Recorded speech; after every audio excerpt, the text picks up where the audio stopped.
Dougie Barnard, 18 boring golf questions. Number one, favourite club? 8-iron. Which golf ball do you play with? Purview One.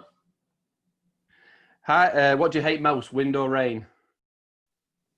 Wind. Kills videos. Stinger. Favourite pro golfer? Tiger. Current handicap? 4. This time next year, what will it be? 0. How old were you when you started playing golf? 6. What course is top of the bucket list? Right now, Arcadia Bluffs. Cool, I've never heard that one. What's the best course you've ever played? East Lake. Which YouTube golf creator do you watch the most? That is tough. I'll go Zach Radford. Do you recommend new clubs or lessons? Lessons. Stableford stroke play or match play? Match play. Pin in or out for putting?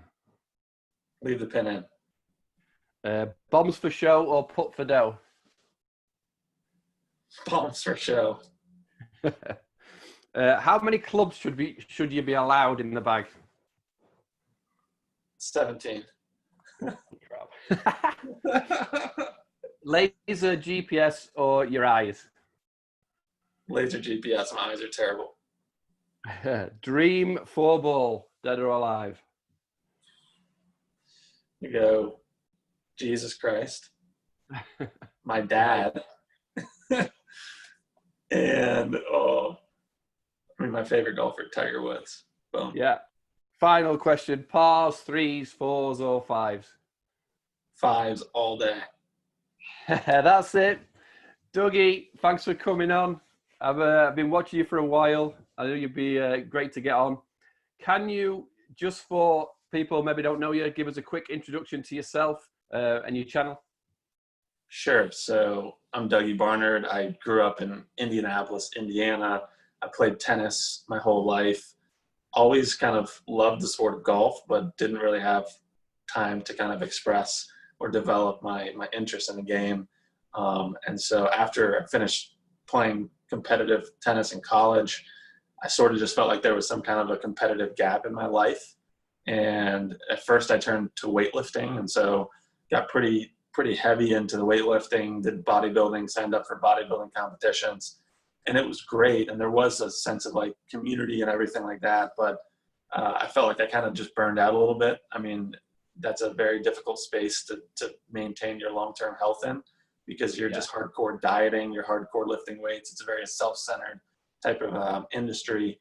And so I quickly then shifted from bodybuilding to golf. And then I realized once I started making golf videos, I've been doing this since as long as I've played golf. I mean, I think back to actually my freshman year of college at Notre Dame. I'm there playing tennis, and then I had a friend of mine who was on the golf team who I met, the first day at school. And I just went over to one of the home matches, followed that grouping around all day, took a bunch of pictures with this Nikon that I had, and then just out of my own interest, put together like a 3 or 4 minute highlight video that was really just a picture montage, and I sent it over to him and his parents and everything. And I just did that because I wanted to. I didn't have a YouTube channel or anything else like that. So I look back and it's like, I've always been interested in golf and capturing golf. But it just took me a while to kind of find YouTube as the outlet to do that. And so last July, I started my YouTube channel, and, I've been trying to upload like 2+ videos a week, every week since. And I really feel like the whole process, I love golf, but then the whole process of finding different ways to tell the story through video making, that's just kind of been my passion. Awesome. So yeah, you're almost a year old. The next question is quite good for you, actually. Why did you choose your channel name versus a brand? Because you obviously were started off as the Golf Clan. So exactly. Why did you change over? Yeah, that's a great question. Yeah, so I started off as the Golf Clan on both Instagram and YouTube. And initially, I really just wanted to foster and build golf community. But I also had a passion for trying out cool shots myself. So it was tough for me to situate building a community where I wanted to shine the light on other people and other creators. But then I was also wanting to develop as a creator myself. And so that little tussle between the two, it was confusing for viewers because they didn't know what the Golf Clan stood for. Was it me as a person, or was it some broader community? And so, through some conversations and with some friends of mine, I kind of got the advice, you should separate the personal from the community brand, so that it's pretty clear if someone's tuning into the Golf Clan that they're seeing other creators spotlighted, and then if they're tuning into your page, which my YouTube channel is more of my own golf. I like to play with other people, but it'd be tough to have a YouTube channel where you're just 100% showing other golfers, because you have access to yourself first and foremost. So for the YouTube channel, I've kept it as my name, but I've continued the Golf Clan on Instagram, where I continue to post other people's content. Yeah, and Facebook. I see your Golf Clan. Yeah, that's right. Exactly. Do you find, like, being yourself, you're more accountable than the Golf Clan? Do you feel like it lifted your sort of game a bit as more by being your own name? Yeah, I think so. I think it was, there's a lot of reasons to go by your personal name too. And I know that you've spoken out a lot not against, but you've just provided the pros and the cons as to the benefits of having your name as your brand. Is that you're building something that people, associate you with directly. They're not, if they heard your name, they would know you from your channel. They wouldn't think, oh, is that guy's channel? So I think there's a lot of benefits to kind of keeping your name to it. And I've noticed just in the golf YouTube space that, whether or not this is attributable to your video talking about this and starting the discussion, but I've seen a lot of channels switch over to going by their first and last name. Yeah, well, that video's got 37 views, so it may have changed a few people's names, but not many. But I think it's better for just walking into places. Oh, it's Dougie. Dougie's here. I think with Golf Clan, they knew you were Dougie anyway, but I can't think of. I can remember when I started putting the golf sub list together. It was so hard to find some people's names. Yeah. I can't think who was the hardest one. Something like Golfholics and things like that. People, I mean, like Bogey Brothers makes sense to me because it's two people, and they're not using the real names. Right. Things like that, they were fine because they actually commented on that video. What do you think of our name? But for you, yeah, definitely. I like people who just own their name and say this is me, right there, because it's something I did firstly when I changed my channel, was owning Paul Nicholson rather than calling it Blue Jeans Media and Happy Me. Happy Me Media, but it was like, it just makes sense to me that it makes you more own. You own more when you're yourself. I think it feels better.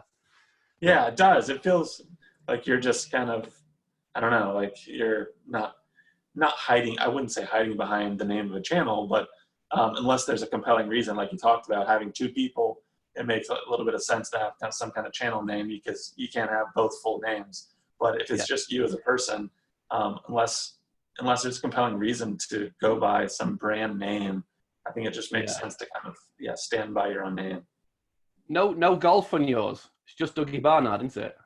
Yeah, it's just my name. Is that to possibly go into fitness things later, or drop others, or was it just not really? It's not Dougie Barnard Golf, is it? That's what I'm saying. No, yeah, I think it's just understood that golf is my life. So no, there's no plans to kind of change direction there. I don't think that the word golf is needed. I mean, no. It could help, but I think shorter is better. It's more memorable. It's whatever. But if you do look at some of the other creators, Andrew Jensen, like Zach Radford, I don't think that they have golf there, because you just think of them as golf players, golf creators. Yeah, you know that they are. Yeah, exactly. Yeah. Oh, fair enough. So you were doing like bodybuilding YouTube videos. So you doing fitness YouTube videos before, you said? That's right. Exactly. Like? Was that? Did you find that harder than a harder space in the golf space, or? Yeah, I mean, the fitness industry is just a very different community than the golf one.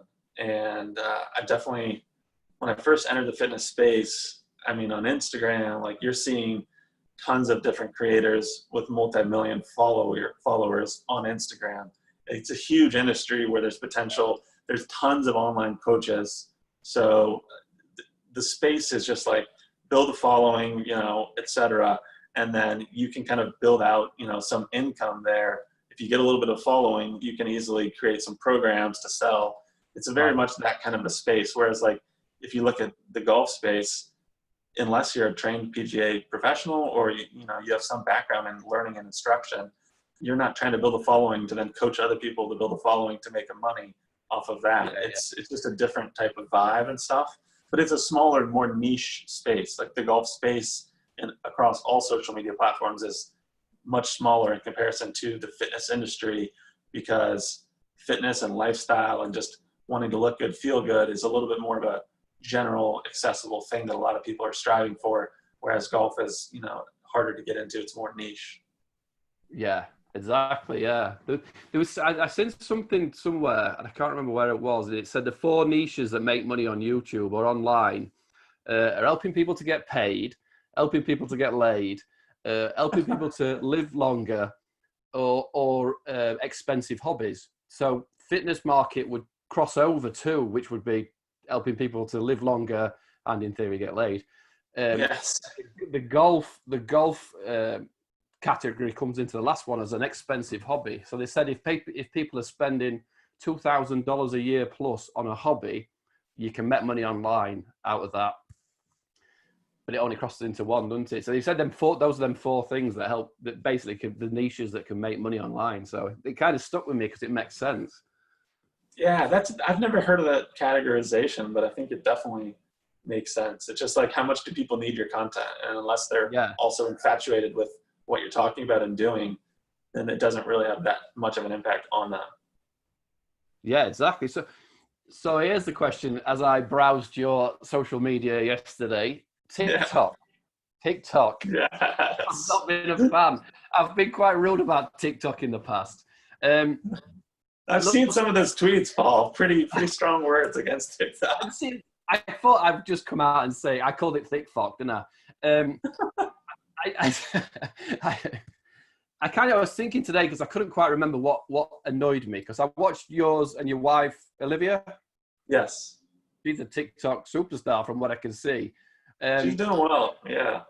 You're just having fun, right? You're just having fun. Exactly. I like that. But what I didn't like was people stealing videos. I hate any content that's stolen and then posted to boost views and stuff. So whether it's on YouTube or Twitter, Facebook, or TikTok now, what I was seeing when I was logging into TikTok was just viral videos that people had ripped off YouTube or something and posted it on their TikTok. So I think when I went and, you know, but when you see certain people, so when I see my nephew and niece doing it, and I see, what else was I watching? I can't remember. But when I see actual people creating original content, Right. I enjoyed it. But I think what I saw when I was slagging it off was people ripping content off, and that's like just that proper. I hate stuff like that.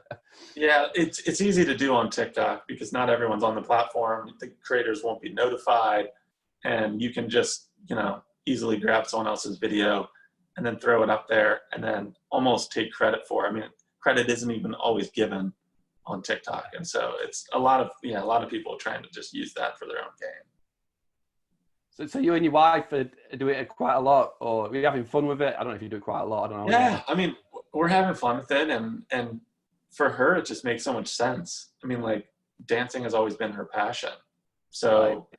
for a while, it was just sort of like, she'll be dancing to new music and, you know, like go in front of the mirror and just have fun, like creating dances and choreos and stuff like that, just on her own time, like, because that's how she outlets and gets exercise and whatever. And so, like, well, I told her for a while, like, you should be trying to use your passion for dance on TikTok because it's a dance and music platform. And then once I kind of got onto it, I was like, oh, now I'm seeing, you know, Zach Radford. I'm seeing some of the other creators leveraging GM Golf, like putting out like their trick shot videos also on TikTok, some of them doing quite well. Golf Every Second is another person that I connect with on TikTok that, he's done pretty well. I think he's had a video get 1 million views on TikTok. So it just seems like another avenue for creative content. And it's, as you add another social media like channel that's short form, it's like Instagram, but you put on some music, you make it a little different, but you can also repurpose a video for Instagram, also for TikTok. So it doesn't seem to be a ton of extra effort. And now it still takes consistency. Yeah, it still takes like consistency and patience and whatever, but it's just like, oh, why wouldn't I also be tweeting about this, but also posting it on TikTok? Yeah. Oh shit, I got about 4 questions come out of that. Million view. I've seen your one with 1 million views. I was like, yes, with my wife. I was watching it and you put in, and the next minute, and you only like leave it on for like a second at end, don't you? I'm like, hold on. And then I had to watch it again. I'm like, they changed clothes there. Yeah. So, I mean, that video literally launched our interest in TikTok, because the fun thing about TikTok is that there's a lot of challenges going on. And so in Instagram, I can't even think of anything comparable, but like every day, every week, it's sort of like there's a new challenge. It's always tied to music, and there's different ways that you can participate in it. And now this is going a little bit outside of golf. This is just general challenges. But yeah, we saw that challenge, and it was just sort of like, oh, this looks crazy. Do you want to do it? And I said, sure, let's try it. And then boom, we try it.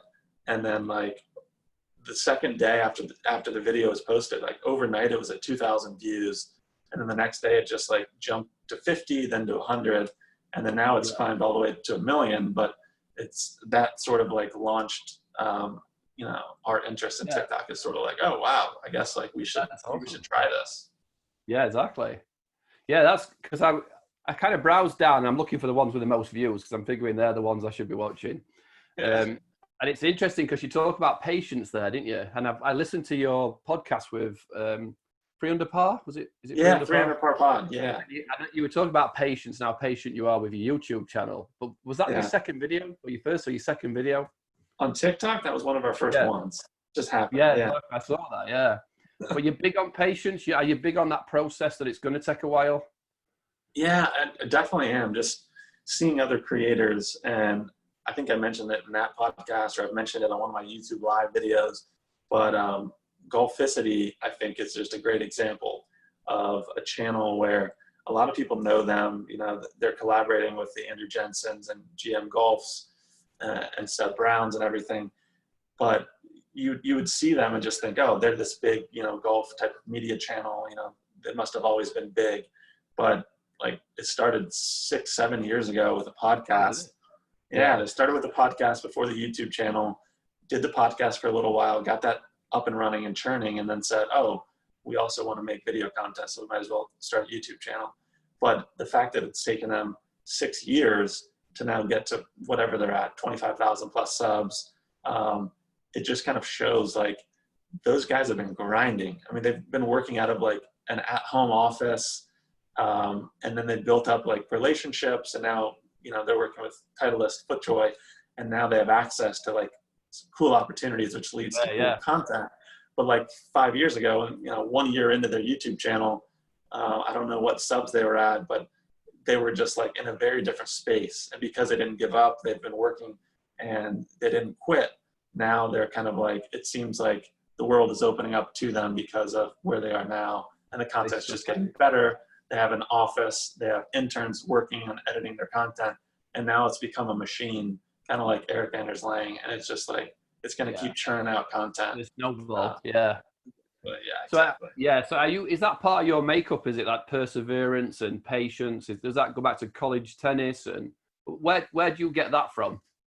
Yeah, I think, part of it might come from my athletic background, and then also just understanding the YouTube platform, because I had the fitness channel before. And so, on the fitness channel, I think like in maybe 9 months, I got like 125 subscribers or something.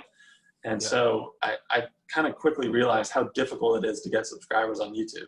It's not like any other platform where it's like, why isn't my why isn't my follower count growing? Like, am I doing something wrong? Like, should I quit? Is my content not good? It's like, no, it's that difficult for your content to be seen because of how saturated YouTube is. And you have to be doing all these little things right with the tags in your videos and the titles, etc. Like, it's just so difficult to stand out on YouTube that you can't take it as a personal kind of offense to your content. That doesn't mean you shouldn't be trying to evolve and get your content better and better. That's always important, but you just have to see it as kind of, it's a long game. Yeah, it's a great way to look at it. Are you getting that from before athletics, as parents, grandparents? Anybody attribute you with a stick to it attitude of? Oh, I don't know. I mean, I think my dad is like a super patient guy, and so just naturally, like characteristic wise, like I'm just more of a patient person, and so I think that just general patience kind of helps.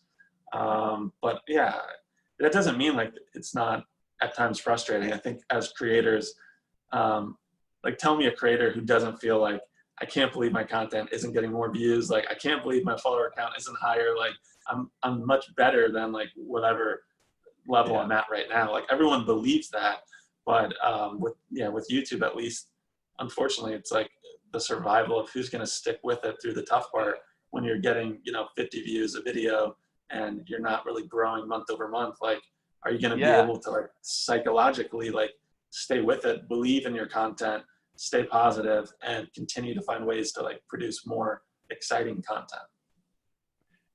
Exactly. It's like, to me, that sounds a bit like golf, because when you play golf and you shoot a rubbish score and you think, I'm so much better than this.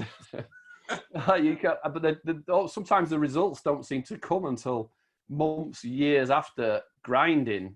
When you look and you can do certain things, but the score itself isn't reflective of how good you feel that you are. That's how I feel anyway. When I look at my scorecard, I go, I'm better than that.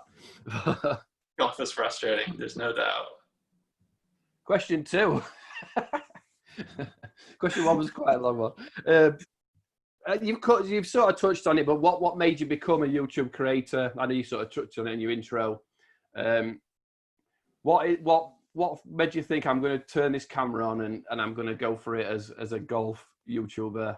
Yeah, I mean, I think it's tough to start as a YouTuber, period. So I think my answer to this question would be more so, why did I start my first YouTube channel? Because once I was on YouTube, it was pretty easy to then switch the topics of my videos and create a new channel and just channel it in golf. But the harder part was actually turning on the camera for the first video for my fitness channel. That was like months and months in the works. And I was talking with my wife and just saying like, here's what I want to do. Here's all my ideas. Every day she would be, seeing me watch fitness YouTubers. And I'd watch them in their vlogs and watch their journey. Like, YouTube was like my source of entertainment, like more than TV, Netflix, anything. Like, I watched YouTube creators in the fitness space and loved it. And it was sort of like, after a while, she was like, you keep talking about this, but I haven't seen you take any action. So just start a YouTube channel.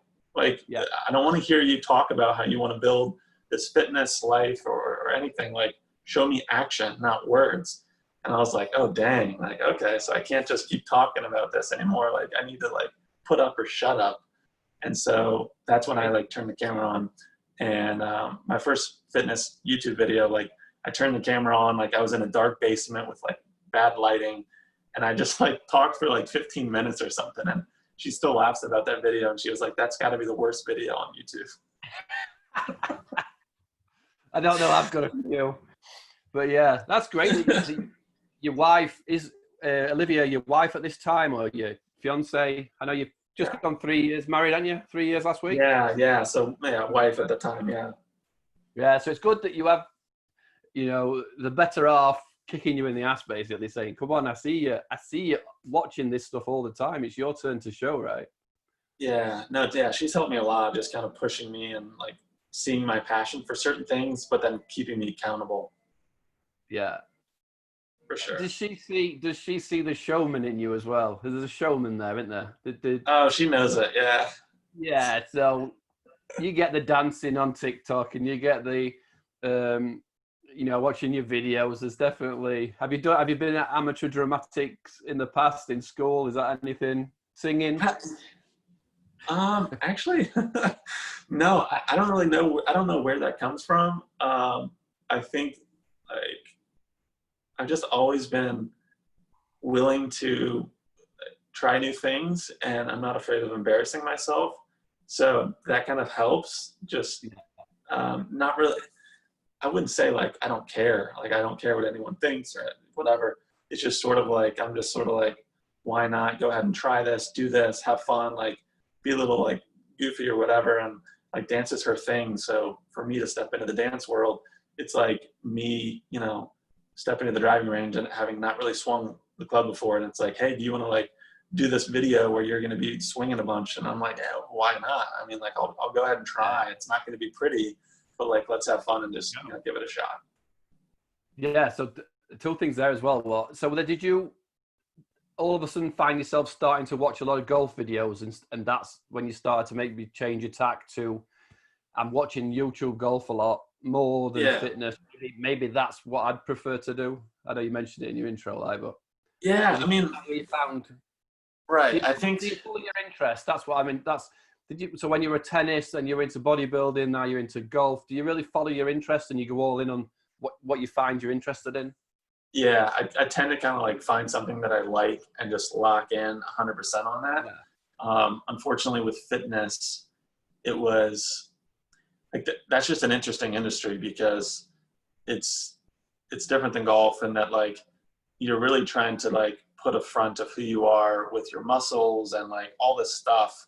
Like it's a very like image driven industry, right? In golf, no one gives a crap like what outfit you're wearing, what you look like whether you've been working out or not. Like you just go and hit the ball and like no one really cares. But like in fitness, it's all like your image is kind of like important in terms of like if you're, you know, a man, like how strong you are, how big your muscles are, etc. So that was kind of like leading me to focus too much on like aesthetics and like getting a six pack. I mean, like to the point where it's like who is this guy? I mean, like I was like taking Instagram stories where I'm like lifting up my shirt and like looking at my abs, and it's just like, dude, like you're becoming someone different, and like I don't like this person that you're becoming.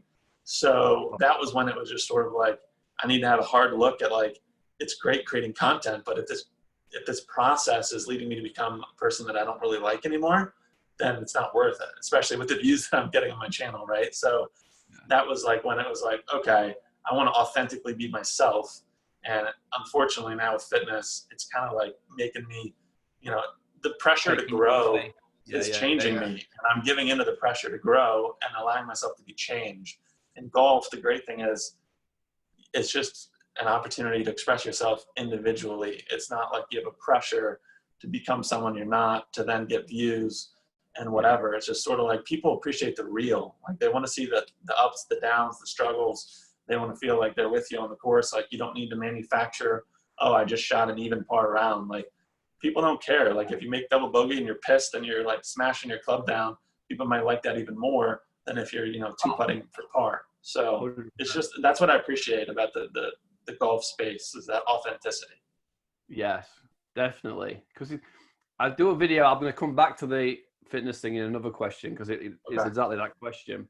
But the golf, I always say to the guys, it's all about the character. People are watching you because they start to get to know you. So when you do miss a putt, they know how you're going to react. And that's what's funny, because they've got to know that you're not going to, oh, that's fine. You're going to slam your club down, or, you know, it's real, isn't it? But you can't act all the time. So it's just easier to be yourself, isn't it? Oh yeah, 100%. That's kind of a happy me. That's kind of a happy me philosophy, that one. But second part of that first question was, first video I saw you on, and you said somewhere, I just don't care. You just said a minute ago, I don't care what people think, or something like that. The first video I think I saw you on was when you were talking about the Bro 5 breakup. Oh my gosh. I think that's the first video I watched of yours. And I was like, I like this guy because he's telling the truth. He's telling us what he thinks, but you were joking around with it. Right. I kind of like that. And that's one of the first things I saw. Then I think I saw you play with the Bogey Brothers. That was probably one of the first golfing videos I watched you. So Yeah. are you quite strong that you will just give your opinion and, you know, you're happy to do that? You don't care what people Yeah. think? Yeah. I mean, I think maybe I should be trying to put out more type of just like reaction to what's going on type of videos. That one was one that it was just sort of like I felt compelled to just make a video about it because everyone was losing their minds over it, and I just wanted to like provide my 2 cents on it. But I think like most of my content is just more like laid back. It's not reacting to, you know, YouTube drama or any of this. But I think also like the golf space doesn't have a lot of that. Like the Bro 5 thing was like a pretty rare thing where two golf channels, you know, or multiple creators could combine to possibly have like a, you know, the potential for like a 10 million sub plus channel, which golf has never seen before. And so that's why everybody really cared so much about it. But, you know, there's not a lot of like spicy type of things going on to like talk about within the YouTube space a lot. And I guess, you know, there's channels out there like Golf Burp and Top Bloke to kind of really stir up the pot with what's going on. Golf Burp, top bloke in his Golf Burp, just leave him to it, innit? Just like let him throw the grenades in. It gets a bit too bitchy if you get down that line anyway, but you were just talking about something that had already happened though, that was broken up, aren't you? That's true. Yeah, for sure. Yeah. So while you were sat on that sofa, there was the lip out, the GM Golf lip out. Oh yeah, 100%. Yeah. Tried to. That was just an interesting video. Like this is a reaction video to a shot that had happened in a GM Golf video. But yeah, there's not a lot to react to. Like I was saying, just in the golf YouTube space. I mean, if I watch a Golf Holics video, I mean, what am I reacting to? I mean, I could try to react to some things, but like in that video, it was just something happened and they decided that it was an albatross. And I was like, wait a second, the ball's not in the hole. So was that actually an albatross, or did you guys, you know, can we really take a look at the video footage and decide like, did this actually happen before it's being pushed out on all social platforms like an albatross, what a shot. So yeah, just wanted to like, you know, take a deep dive there, and to the extent that I can find like more topics to react on, I think I will continue to do that. I know Knockstiff Golf, you know, used to do some reaction type videos, and you know, he would react to things like, oh, Patrick Reed, you know, just dug some sand, and let's talk about that, and how he's, you know, potentially one of the, you know, the worst cheaters on tour and stuff. So I think maybe to talk about like current events and what's going on and drama, a lot of times if you want to stick to golf, you probably have to leave the golf YouTube space a little bit and talk about like PGA Tour and what else is going on in the world. So you think you'll go down that when they get back golfing? You maybe do some videos on controversial things on tour and say what was happening here? And yeah, I mean, I might try to mix that in a little bit. I think it's good to kind of try different things out, and also like you're reacting to what people want to be viewing on your channel. So, you know, I might try to make one of those type of videos, and it's sort of like if the reaction is this was really entertaining, then great. If it's like, hey, Doug, you stick to the golf course, then, you know, kind of just like feel it out a little bit. Yeah. People are saying, stick to golf, buddy. It's just terrible. So the next question is the positive side of YouTube and creating a YouTube channel. What have you seen of the benefits to doing it? You know, not chasing subscribers, but what have you seen for you? Right. Just, you know, the positive side. Yeah, I mean, since starting, and I think for me, Instagram is kind of intertwined with YouTube, and I've maybe mentioned this, but YouTube as a platform doesn't really allow for like direct messaging. So if I'm watching another creator, I can leave a comment on their channel and say, this was great, this is awesome, whatever. But if I just want to like talk details or whatever, I kind of hop over to Instagram, and if they have a channel, I can direct message them. You could probably do the same thing on Twitter. But I've really gotten to like develop friendships with other creators who, most of which I've never met and I've never played golf with, but just through kind of going through the similar process of creating videos, you just have a lot in common, a lot to talk about, a passion for golf, obviously, and respect for other people and what they're trying to do with their channel. So just getting to know other people and getting to have conversations with them has really been cool to see. And I think that within the golf space, golf YouTube space, the smaller creators, just like, there's kind of just an unspoken type of like, we're in this together type of culture and vibe.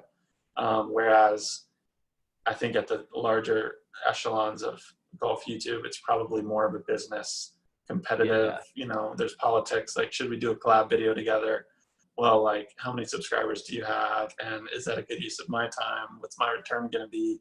Like, I'm trying to, like, etc. So, but in the small YouTube space, it's, you know, under 1,000 subscribers, it's not monetized. There's no sort of like attention paid to dollars and cents and what am I going to get out of this collaboration, as much as just trying to like get together, meet, have fun. And then I've gotten to do that with the Dougie brothers, which was awesome in California. And then that was my first collab. And then recently I teamed up with Greg Cortman Golf and Mark Chili Dippa Golf because they live here in Georgia. So that was just really, really fun. And some of the most fun that I've had on the golf course, for sure. Yeah. Do you find, were you techie before? Were you good with computers and cameras and all that sort of stuff before YouTube? Or have you found yourself better with computers and all that kind of thing and social media because of it? Yeah, I think I've been pretty decent. I mean, not like the most high tech. I mean, I don't have like the drone. I'm not trying to do anything like crazy with camera. I mean, I shoot everything off of my iPhone, so I kind of keep it like simple. But I do really like the process of like looking at videos and trying to figure out how to edit it and try to, you know, make it a compelling narrative, for sure. Do you think, like, for kids and stuff like that, for school, a YouTube channel for that learning? Because I kind of think it's great for kids learning tech to create a YouTube channel. For sure. Yeah. I think there's a lot of potential there because it's a time commitment, but you're putting together, you know, whatever topic you're making a YouTube video on, it's like you have ownership over that final product. It is a form of like art expression, so that at the end of the video, you know, you've done everything to kind of make that a point that you want to then share that video with other people. Like the creative choices, I guess is what I'm saying, that go into a video are from everything. And then there's the actual video itself. And then if you're running a channel as a kid, you know, learning about the importance of like SEO optimization, or, you know, trying to title videos and look at what other titles, search word. It's kind of like, it's good, probably business development for people to be thinking about that.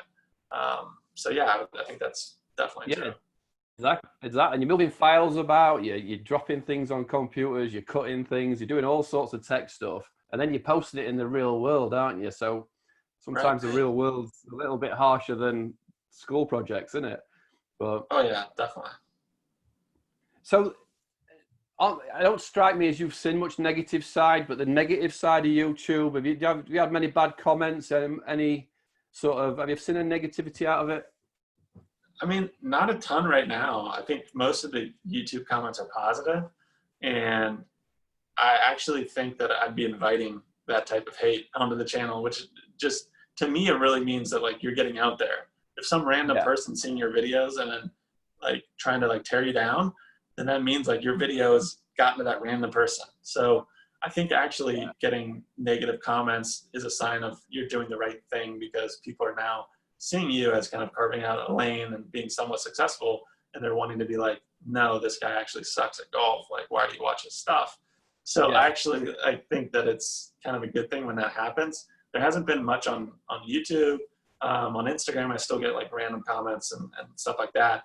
And then actually on TikTok, I've gotten quite a bit of quite a bit of comments on my golf videos, just being like, you know, why are you holding your follow through like that? Like, is your name on your bag? You think you're on the PGA Tour or something? Like, or there's no way you hit that drive like 300 yards, like with that swing speed. So it actually comes a lot on TikTok. And I think it's good development just to realize like, hey, like these comments are, you know, actually helping my video with the algorithm and stuff. So I should be appreciative for them, not like getting upset about it. What do you do with those comments? Are you a replier, or you just ignore them, remove them? No, I'm a replier, and depending on like what they say, I'll try to just like show some sense of reasonableness, because there's no point in being like, oh, well, who are you? Like, I bet your swing sucks. I mean, like, there's no point in like responding with that type of like, because then to me, I think it shows that you have a thin skin, that if someone can say something and then it can quickly get a hot reaction from you, I think that means like you have a pretty thin skin and you're easily flustered. So for me, I'd just be like, oh, thank you so much. Like, I really appreciate your opinion, almost as if it was a positive comment. And then they're like confused because they're like, Yeah, they're oh, he like, really appreciates my opinion. Like, I guess yeah. I guess he's unfazed or whatever. That's a good outlook to have. It depends what time of the day when I look at mine is to replies to the game. I shouldn't look at them before I get out of bed. So that's good that you haven't had a massive amount of negativity and you've put yourself across multiple platforms, haven't you? Yeah, I'm waiting for it though. I hope it comes. I hope it comes. You haven't done anything right if you haven't got a load of negativity. Exactly. You need to get blocked by a few golf YouTubers, then you'll you're halfway there. Next couple of questions are about like golf, bigging up golf a bit. So it's Okay. what does golf do for you? How does it overlap in your life? And it's kind of mental side and stuff. What does golf do for you? Yeah, I mean, I think it's just like good food for the mind, the body, and the soul type of thing. Like for me, it's like soul food, if that makes any sense. But Yeah, it just like being outside and trying to like realize that you're outside at beautiful places. It's usually green, you're walking through trees or whatever. And then you're getting to do something that you love doing, period. So for me, it's like, as much as I want to play good golf, I want to shoot good scores or whatever, you can't really have a terrible day at the golf course. I mean, you can come home and like think, oh, I can't believe like I missed that putt, or like I can't believe I shot that score. But at the end of the day, like it's just such a gift to be out on the golf course. So I think that kind of like always impresses upon me when I'm out there, like on the first tee, you tee it up and you're just like, I got to spend the next 4+ hours out here walking around, trying to flush irons and like chasing like a good putt or maybe a birdie or something.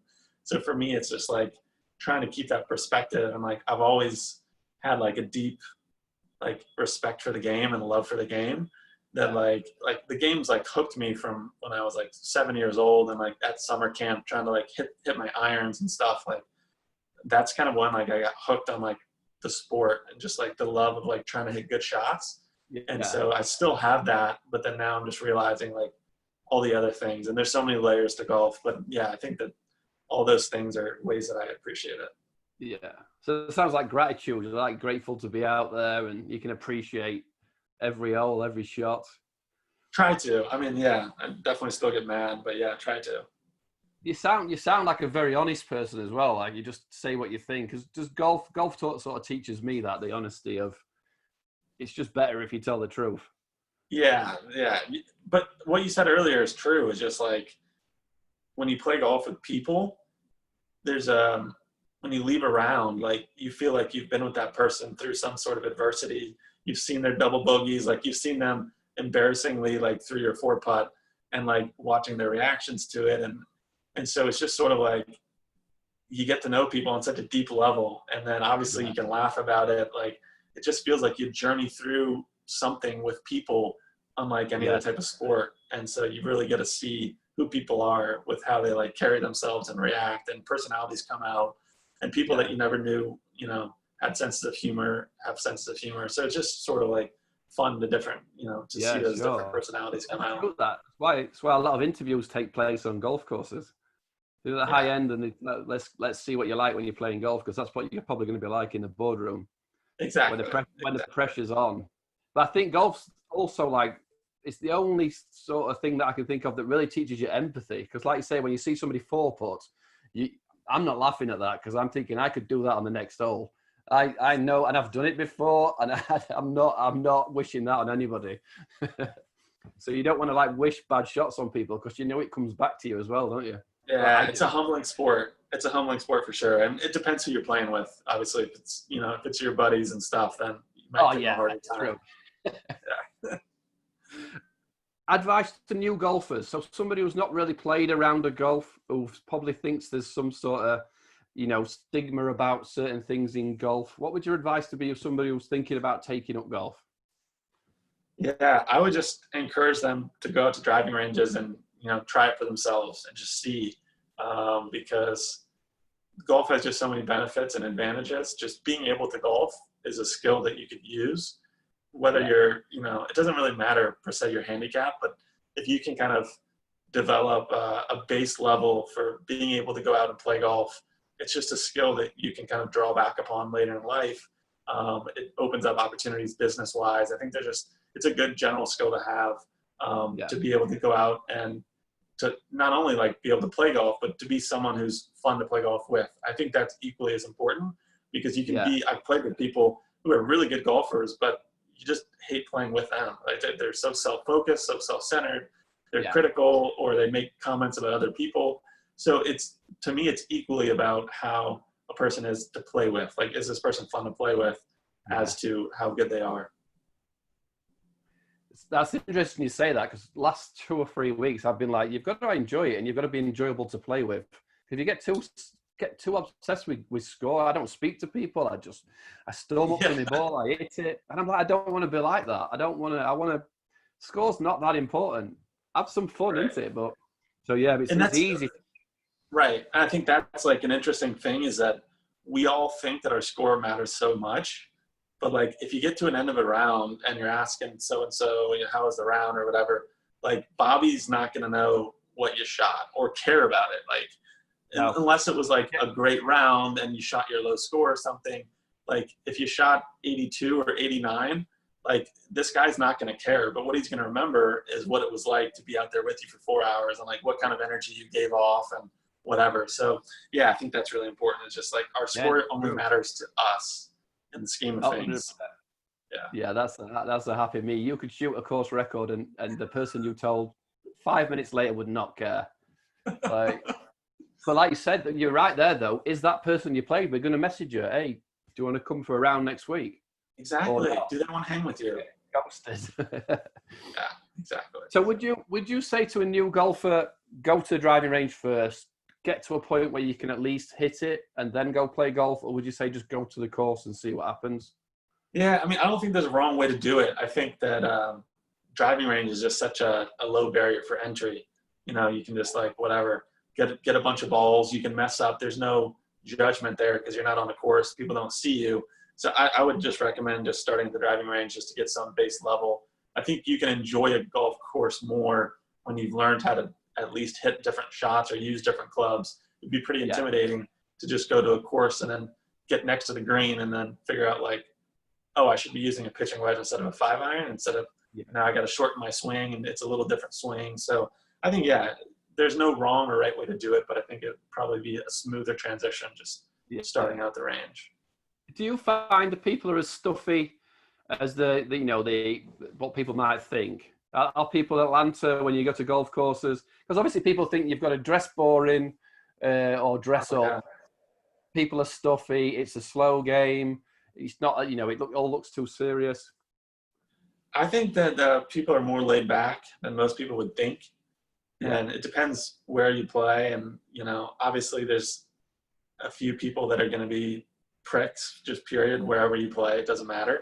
So there are a few people out there like that. But I think the golf kind of gets a bad rap for being a little bit too much stuck up, like too much pretentious type of thing. And really, I mean, like, if I'm thinking back to some of the recent pairings and random people that I played with, I mean, these are people that were just having fun out there with no expectations and, welcomed me out with them and everything. So I think that reputation is a little bit misleading. Yeah, it's kind of, everybody says that. And it's more fun than people think, isn't it?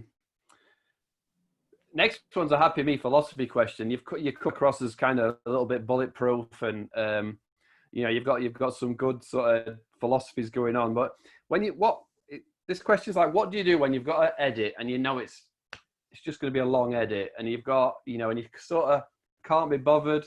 What keeps you going? You maybe had some crappy comments or not as many views. Where's the philosophy to just keep going or to get on with it? Yeah, I mean, I think it's like there's always going to be times when you get down, like up and down in anything. But it's just remembering kind of like why you undertook to start this process is important, and kind of like thinking back to like what it's given you. So if I'm hitting a point where I'm just like, I don't want to make this edit, I don't want to do this video, or like I just kind of want to take a break. Maybe I'm burned out. I just want to take a break or something. Then I'd probably just like stop a little bit and think back to, between when I started my channel and now, like what has Golf YouTube given me? And it's like, I mean, I met up with the Bogey Brothers out in San Diego, California, and like got to play with those guys. And like I took a trip here, I did this, and like I met so and so in my local area because, you know, of my YouTube channel, or I connected with them on some other social platform. So it's like when Yeah. you really take it into perspective of like all of these things happen because I decided to pick up a camera and put myself out there. Like that is overwhelmingly more important and more significant than whatever like thing is bothering me right now, or whatever I feel like, you know, if I feel like stopping or taking a break or something. Like you have to really just like assess the gravity of what it's given you. And I think for me, that kind of goes back to just gratitude and just appreciation and just realizing like there's far more positive than there is negative.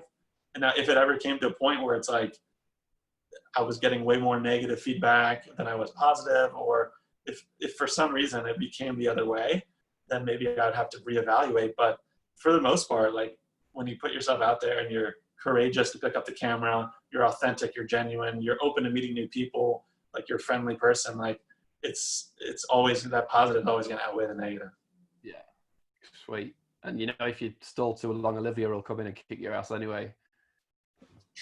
Yeah, exactly. Then I'll have to film a TikTok and put on some interesting outfit for that. Talking about TikTok, the water bottle challenge where you put the bottles up. Are you trying to take the spin off the top of the water? That video? Oh, are you talking about the bottle cap, or what are you talking about? Yeah, the bottle cap, the water, yeah. And Olivia just stepped up and did it in about 4 shots. Yeah, that was crazy. That was actually, I think that was one of my first YouTube videos. Oh, was it a YouTube? Like, yeah. Yeah, it was one of my first YouTube videos. Yeah. And everyone was like trying to figure out ways to like take the little cap off of a water bottle in creative ways. And so like MMA people were like turning back and trying to kick their legs up and like unscrew the cap of water bottles. And I was like, oh, let's just try this at home. Like, and we pulled out the mat and, you know, started hitting some shots, and I made it and I was super pumped. And she was like, I want to try. And then she knocked it off and made it. And I was like, so yeah, that was like a really fun, light challenge to do, lighthearted. And like, we threw that up there, and then that was kind of at the beginning of the creative process. It was like, oh, I should continue this. Yeah, exactly. Yeah, that's fun. Just step up after your like 100 tries, whatever it must have been. Humble me. So here's the question that's going to go back to the fitness videos. It's the performing SEAL question. Are you wary of becoming a performing SEAL for YouTube views, for subscribers? I think we're going back to Instagram six packs. So can you clarify a little bit what you mean by that? I just want to make sure I understand. Like I think actually it's kind of a question. Would you sell your soul to the devil? Is there something that you do that you wouldn't sit right with you, but you know would get lots of views, and you'd go down that line? Yeah. I don't know what it is in golf, but right. I mean, I'm trying to think about it in golf. I think like when you're a creator, it's just sort of, you're trying to figure out what content people want to see and what content you enjoy making, and trying to find that little balance between the two. So, I mean, there's certainly, but I'm trying to think about like what gets tons of views. And I've watched like some of your videos, like viral videos or evergreen type videos, and like what are some of the biggest videos on people's channels, like Golfaholics. So, I mean, in golf, like there's not really a viral type video. I mean, people do product reviews and it gets consistent views and everything like that, but you have to also look at like what your passion is and what you have access to. So for me, I could never churn out reviews of the latest Mizuno irons because I just don't have access to that. I'm not in a profession that gives me access to the newest clubs and stuff. Now, if I were, then maybe I'd be like having an internal debate. Do I want to just be another product club reviewer because it's going to pay the bills, it's going to get lots of views? Or do I want to be making content that I'm more proud of, or whatever? But for me in golf, I mean, that's the benefit of what we talked about, is that the fitness industry kind of pushes you to become this archetype of a person, which you may or may not be comfortable becoming. In golf, it's like, I'm the one who's driving this car. Like I get to decide what my videos are about and all that stuff. And so I don't really feel pressure to be like doing anything different per se. So I can't think of anything off the top of my mind that I'd be like trying to be a sellout for doing certain type of content. For me, I think it's like, at least like trying to stay positive. So when I did the Bro 5 video, like I had to be very intentional about trying not to like pick a side and like be like throwing like insults at someone else without even knowing what happened to the facts or something. So for me, I guess it's just, that would be my version of it. It's just like, if I ever start like just throwing attacks at other creators, then, you know, like that's when I've lost it. But I don't, You know, there's the line, you know where the line is. Yeah, for me, yeah, that's my line. Yeah. That's interesting what you just said. Brings me into this ridiculous question that comes next. The Space Monkey question. And are you on the right rocket? So you basically said, you just said, I'm driving the car, right? So the Space Monkey question, I think, obviously back in the 50s, 60s, whatever it was, early 60s, they were firing space monkeys. They were firing monkeys in rockets into space. And I consider no monkey ever wanted to be in a rocket going that way. So this question is golf your rocket, or is there other things out there that you maybe pursue later that might be leading to, or do you feel like now that this is your rocket that you're happy that you're going? Yeah. And I've actually like had conversations with my wife about this too. Is just sort of like, she watched my fitness phase, and fitness for me was a phase. Like I went from like live, breathing, and eating like fitness YouTube and like bodybuilding to like not going to the gym for months. So like for her, it was like, oh, is golf going to be this phase? Are you just going to like go hard for this for a year or two, and then just decide that you want to start making, you know, YouTube videos about, you know, cars or something like totally different, and just like fall off the face of the golf earth type of thing. But for me, I think like my love for golf has been there, you know, since I was a kid, and even before I could express myself like through any type of like golf videos. My love for golf has always been there and will always be there. And I think that I'm like on the right rocket because I don't feel burned out. Like in my fitness channel, it was sort of like I'm becoming a little bit different. Like my friends are been like, you know, noticing changes in my behavior, and it's changing me a little bit. Like with golf, I feel like if anything, golf kind of brings out my authentic self even more. So like golf actually kind of helps me get in touch with like who I am and kind of brings out the best in me, you know, for the most part. So I think that, yeah, golf is kind of like here to stay, and I feel like I'm on the right rocket, and I'll always love golf, and, you know, the process of creating is something that I also enjoy. So, you know, I'm hoping to continue with everything. When you answer that, is there anything that there's a niggling in the back of the head? I might do this, or I might do something else. Is there something sort of at the back there that maybe just keeps niggling and won't go away? I mean, nothing can compete with how much I love golf. So that's the advantage there, is like I've chosen like a niche that it's not a phase. Like golf is just, it's tough for like any other hobby to be as compelling as golf, because it's at the same time, it like delivers the highest highs, and it's equally as infuriating at the same time.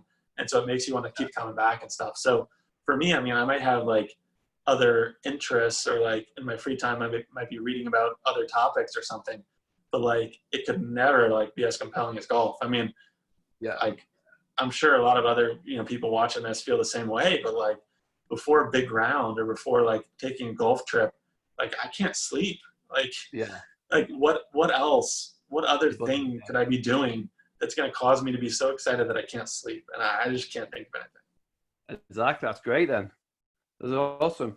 So in the next year or so, new ideas, anything you'd like to share? You can keep them to yourself if you think that people are going to steal your ideas, but have you got creative ideas in golf coming down the line when you can get back out there properly traveling? And yeah, I mean, I definitely like to travel, like to collaborate. I mean, I think that in the next, like once things kind of soften a little bit, if travel ever becomes a little bit more, you know, easy to do without bringing risk of coronavirus, then I think I definitely want to like meet up with other creators and travel and try to like, I think that the collaboration, I guess, is what I'm trying to say, is I'd like to pursue collaboration to the extent that I can, and, you know, figure out what other creators are within driving distance and try to like make that a priority, because I already love to drive and explore new courses.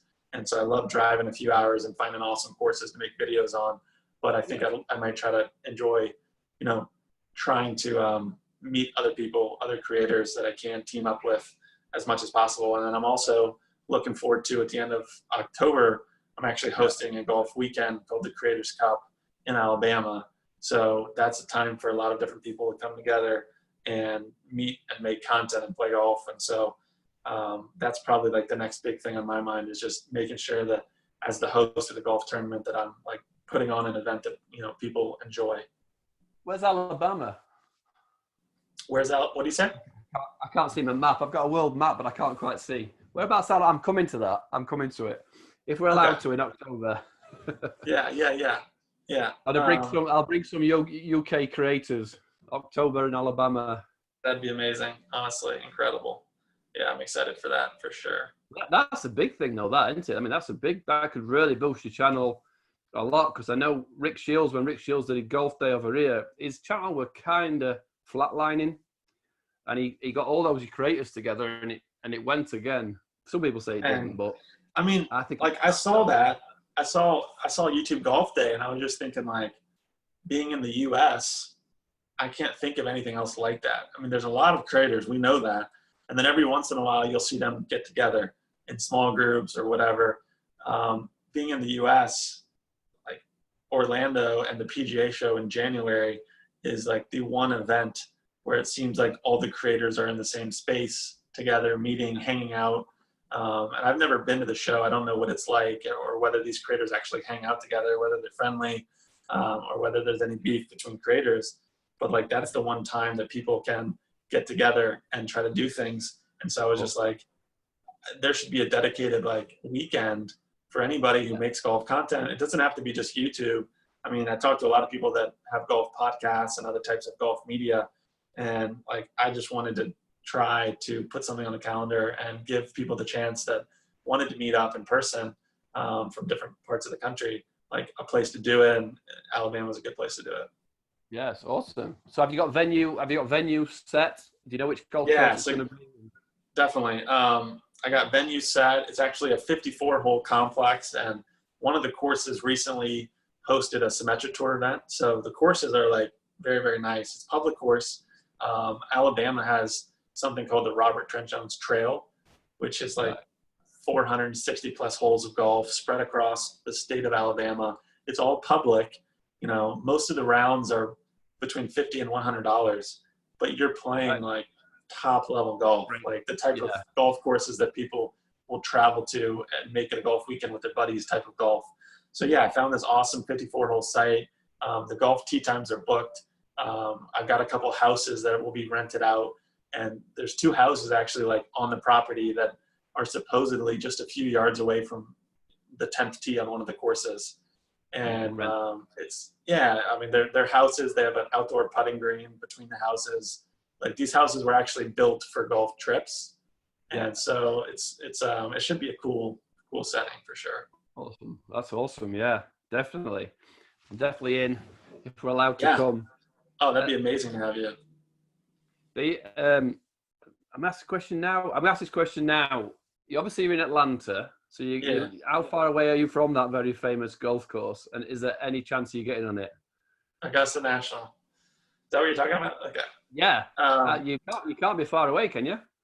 No, I mean, Augusta's not far at all. A couple hours and you're in Augusta. So it's right down the interstate. It's not far away.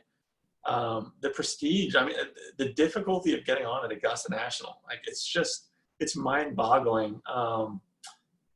It's more than just knowing someone or knowing someone who has a connection. I think there's an unwritten rule, and I think I heard about this recently I was reading some article or some golf reviewer.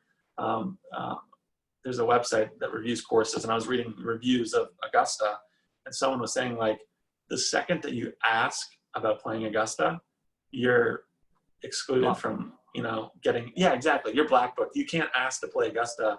Even if someone knows someone, like, you can't really ask about it. So that's kind of the weird thing. I mean, you have to be so lucky and just chosen to be there. But I do hope to get tickets to the Masters, just being so close. I really would love to just go and walk around the grounds.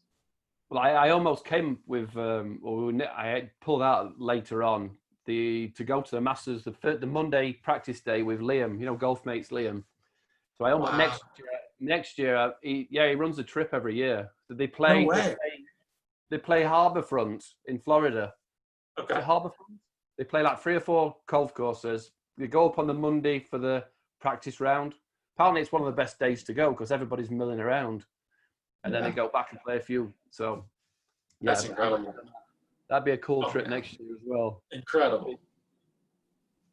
Yeah, that would be awesome. You get on there. I think one of the golf YouTubers might be Eric Anders Lang. Did he get I think he had a media pass to play this year, and it's been pulled, hasn't it? Oh, has it been pulled? Oh, well, yeah, it might go in November, right? Is it November or later? Yeah. No, he did get a play. Oh, did he actually play it? Yeah. Because he was invited to come out as a media personnel, he entered himself into a lottery, and I guess there was only like 30 people out of 800 that were chosen, and he was chosen. And so he made a little video talking about that, and just like the chance to play Augusta is amazing. But I don't think any of us are surprised that Eric Anders Lang has somehow found the way to play Augusta. Connections. That guy's crazy, man. So next one is the $2 million question. Okay. Do you need me to explain the $2 million? It's always easier if I do. Yeah. $2 million in the bank. Houses around the world paid for. Cars paid for.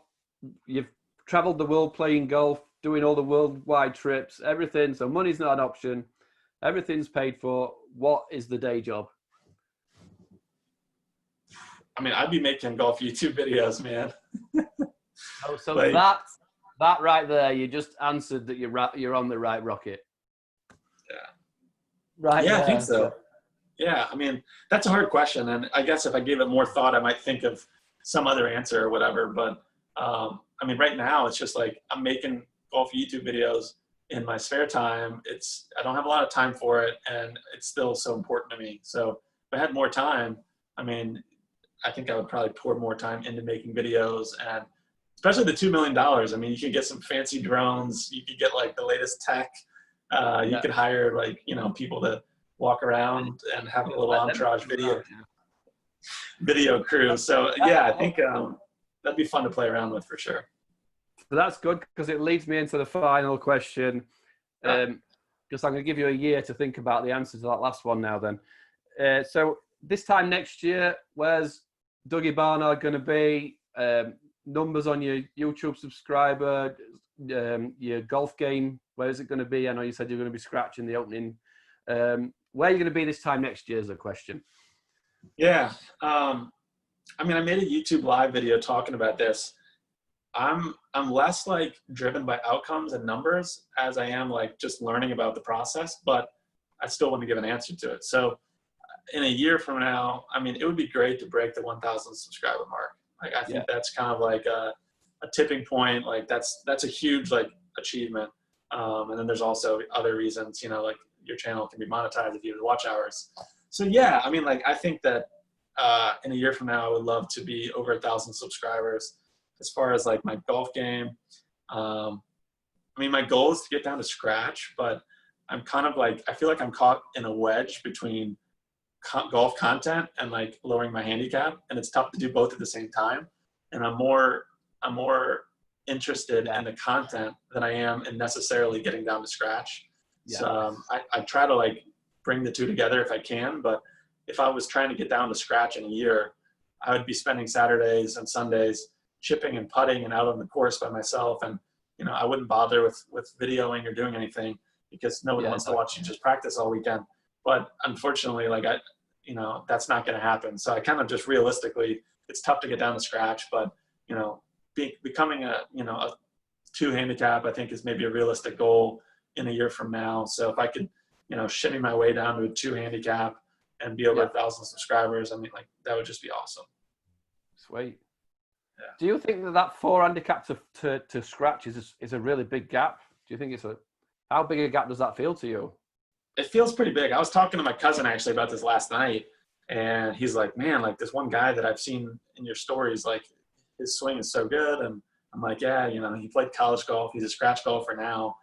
and the difference between like what he does over 18 holes and me, like it feels like a lot. And even if it is, 5 strokes, if I have a really good day or something and I'm kind of close to him, then that 5 strokes like is so difficult to get down from like a 77 to a 72, because that's just like the consistency that you have to bring to those last 4 strokes, man. Like, you just have to be so consistent, and that consistency comes from probably practice and time to develop, consistent strokes that can get you down to shooting level par. And right now, I mean, I don't have that time, or I'm choosing to spend that time on content. Yeah, that makes it tough, doesn't it? You can only do one or the other, sure. really. Are you big into goal setting?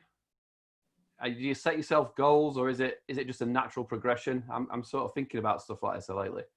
Yeah, with goals, I mean, so for me, golf has just been more of like a passion than it has been like a competitive process in terms of like my game, my handicap, and everything. I think to the extent that I was like signing up for tournaments and trying to prepare for tournaments, then goals would be super important. But because I'm more excited about my next YouTube video than I am about like what I'm going to be shooting on Saturday or something. So because of that, I'm less goal driven, but at the same time, deep down, I do want to shoot lower scores. So I do believe that setting goals is important, and setting a time on those goals and then figuring out what do I need to do to achieve that goal. I think that is important. So that's for me though, where it becomes difficult is like, if my goal is to improve, my wedge game or my putting in some levels, then if I'm putting out an action plan for those goals, like, can I commit to actually putting in the time to do that? Or am I instead going to be, editing? Yeah, I'm kind of like juggling rain in England. I'm judging like, I seen somebody said, you got to be careful because you can achieve your goals. And I set a few last year and I achieved them. And then I just put the pen down for like 3 months. So I saw when I want the YouTube channel to do a certain amount of money, I wanted to do, and it reached these goals. And then I just took a break. I took too long of a break. So I'm wary of maybe setting my next goal rather than just keep getting better, just keep improving and set no goals. So I'm interested in what people are thinking about goal setting. But you said that when you set the goals, you achieve them, and then you decided to not set more goals? Yes, I sort of like rested back on me channel doing what it was doing. Is that I'm kind of a lazy person. It sounds like the goals worked for you, so you should go back to that model. Yeah, exactly. I've definitely, it's just setting easy ones, not easy goals, but easy ones to remember. Just to go, that's the goal. You know what I mean? Yeah, I'm just lazy. You'll see from my videos, I don't edit anything. I'm just going to stop this and push it on YouTube. Well, Dougie, thanks for coming on. I've had my eye on getting you on for a long time. I need to get back to doing more of these because I enjoy them. Just give your channels a shout out. Where can people find you? Yeah, so you can find me on Instagram. My handle's @Dougie Barnard. On YouTube, my channel is Dougie Barnard. I do run a second Instagram account called The Golf Clan. And then Twitter, I believe it's Dougie_Barnard. And then I'm also on TikTok, and it's my name, Dougie Barnard. So yeah, you can connect with me on any of those platforms. Awesome, mate. Well, it'd be great to get you on this time next year and have a review and see where we see. I'm not going to hold you to them numbers you just said. It would just be interesting. And you're really good. I'm sure all the other golf creators would like me to say thanks. You're very good at supporting the community, and you're obviously one of the big supporters of the YouTube Golf Channel of the Week, which, by the way, is you next week. That's true. It is. Yeah. So I'm sure they would all like me to thank you because you're a good part of the community where you're involved in everybody's commenting on videos and stuff like that, and I'm sure they'll appreciate it. Absolutely. I enjoy the process. Yeah, I enjoy supporting other creators, but we've been talking about doing this for a while, so thanks for making it happen. Awesome, mate. Yeah, I'm going to do some more mini sort of stuff in next year. Maybe the big golf tournaments, I'd like to get a few guys and maybe do a Sunday night final round live where we all just sit and watch like the last round of the Masters, or it would have been good to do the Ryder Cup live. That'd be awesome. Just sitting off, giving each other grief. But so yeah, there may be some more invites coming down if you want to jump on some smaller things, but I wanted to get Let your me happy know. meet out of the way. The first one's the longest. Yeah, let me know for sure. That sounds awesome. Great stuff, mate. Well, thanks a lot. See you again soon. Cheers. Thanks, Paul. Oh.